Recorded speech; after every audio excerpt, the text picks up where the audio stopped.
Is it possible to be happy? A great many people wonder whether or not happiness even exists in this modern, rushing world. Very often, an individual can have $1,000,000, he can have everything his heart apparently desires, and is still unhappy.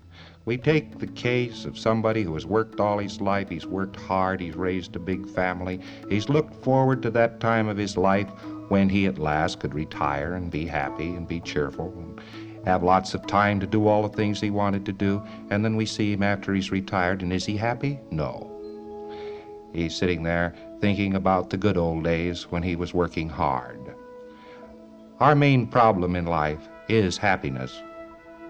The world today may or may not be designed to be a happy world. It may or may not be possible for you to be happy in this world, and yet nearly all of us have the goal of being happy and cheerful about existence. And then very often we look around at the world around us and say, well, nobody could be happy in this place. We look at the dirty dishes in the sink, and the car needing a coat of paint, and the fact that we need a new gas heater, we need a new coat, we need new shoes, or we just like to have better shoes, and say, well, how could anybody possibly be happy when actually he can't have everything he wants, he is unable to do all the things he'd like to do, and therefore this environment doesn't permit a person to be as happy as he could be. Well, I'll tell you a funny thing, a lot of philosophers have said this many, many times, but the truth of the matter is that all the happiness you'll ever find lies in you. You remember when you were maybe 5 years old and you went out in the morning and you looked at the day and it was a very, very beautiful day. You looked at flowers and they were very beautiful flowers. 25 years later, you get up in the morning, you take a look at the flowers, they're wilted. The day isn't a happy day. Well, what's changed? You know, they are the same flowers. It's the same world. Something must have changed. Well, probably it was you. Actually, a little child derives all of his pleasure in life from the grace he puts upon life. He waves a magic hand and turns all manner of interesting things into being out in the society. Where does he do this? He goes down and he looks at the cop. Here's this big, strong brute of a man riding this iron steed up and down. Boy, he'd like to be a cop. Yes, sir, he'd sure like to be a cop. 25 years later, he looks at that cop riding up and down, checking his speedometer, and says, doggone these cops. Well, what's changed here? Has the cop changed? No. Just the attitude toward the cop. One's attitude toward life makes every possible difference in one's living. You know, you don't have to study 1,000 ancient books to discover that fact, but sometimes it needs to be pointed out again, that life doesn't change so much as you. Once upon a time, perhaps, you were thinking of being married and having a nice home and having a nice family, and everything would be just right, and the husband would come home, you see, and you'd put dinner on the table, and everybody'd be happy about the whole thing. And then you got married, and it maybe didn't quite work out. Somehow or other, he comes home late, he's had an argument with the boss, and he doesn't feel well. He doesn't want to go to the movies, and he doesn't see how you have any work to do anyhow. After all, you just sit home all day and do nothing. And you know he doesn't do any work either. He disappears out of the house, he's gone, and he comes back later in the evening, and he hasn't done anything either. Quite an argument could ensue over this, and actually both of you have worked quite hard. Well, what do we do in a condition like this? Do we just break up the marriage, or touch a match to the whole house, or throw the kids in the garbage can and go home to mama? Or what do we do? Well, there are many, many, many things we could do, and the least of them is to take a look at the environment. Just to look around and say, where am I? What am I doing here?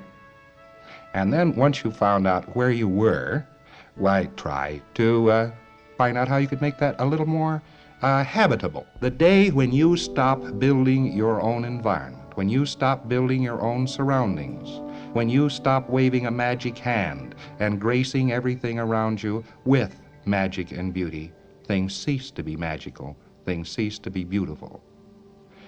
Well, maybe you've just neglected somewhere back in the last few years to wave that magic hand. Whether people seek happiness in various ways, they seek it hectically. It's as though it's some sort of a mechanism that exists, it's made up, maybe it's a little machine. Maybe it's something that's parked in a cupboard, or maybe happiness is down at the next corner.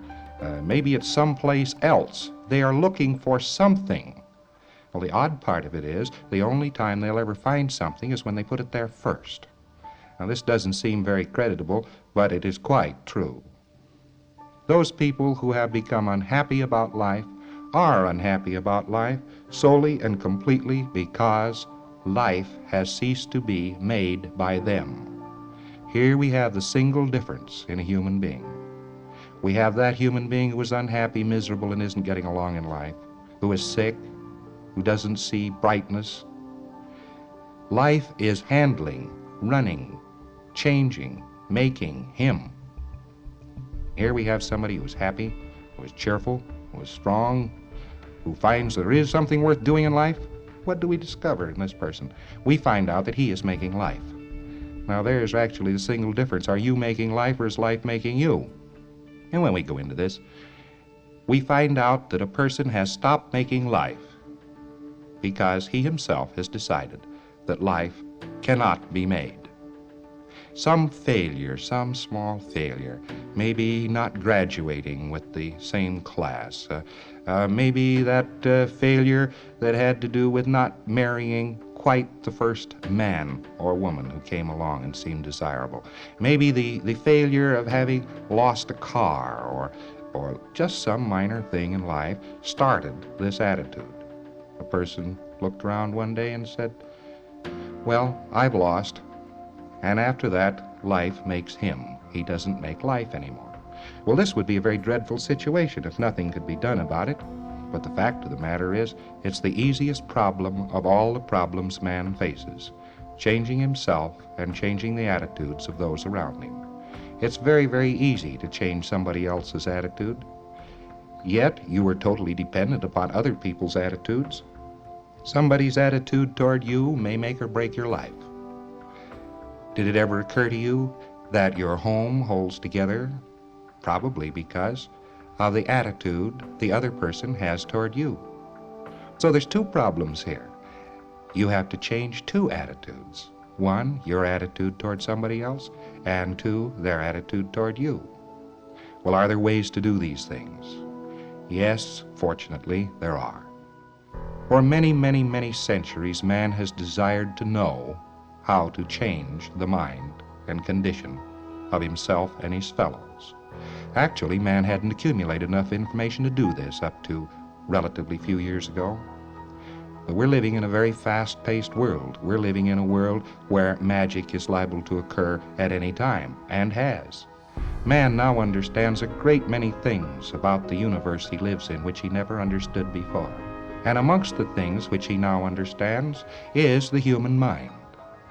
The human mind is not an unsolved problem.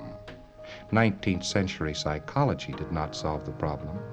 That doesn't mean that it hasn't been solved.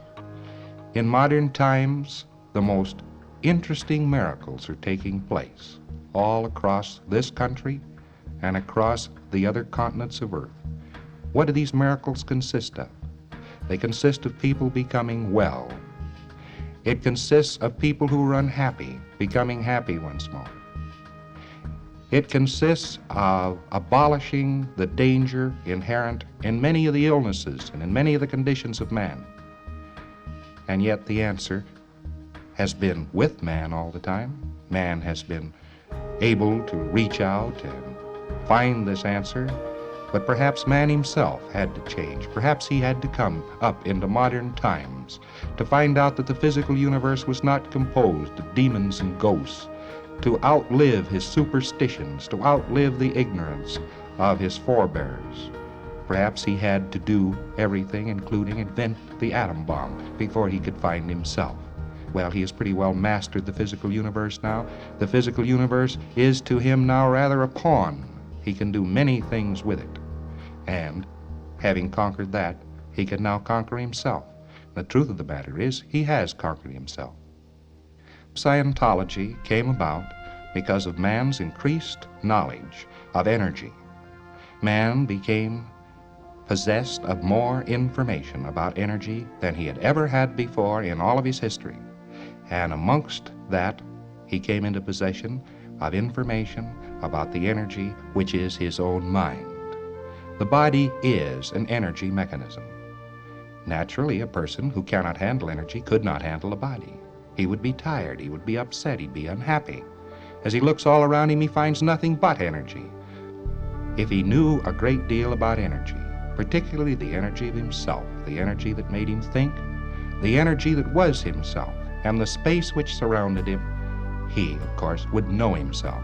And that, in the final essence, has been his goal for many thousands of years, to know himself. Scientology has made it possible for him to do so.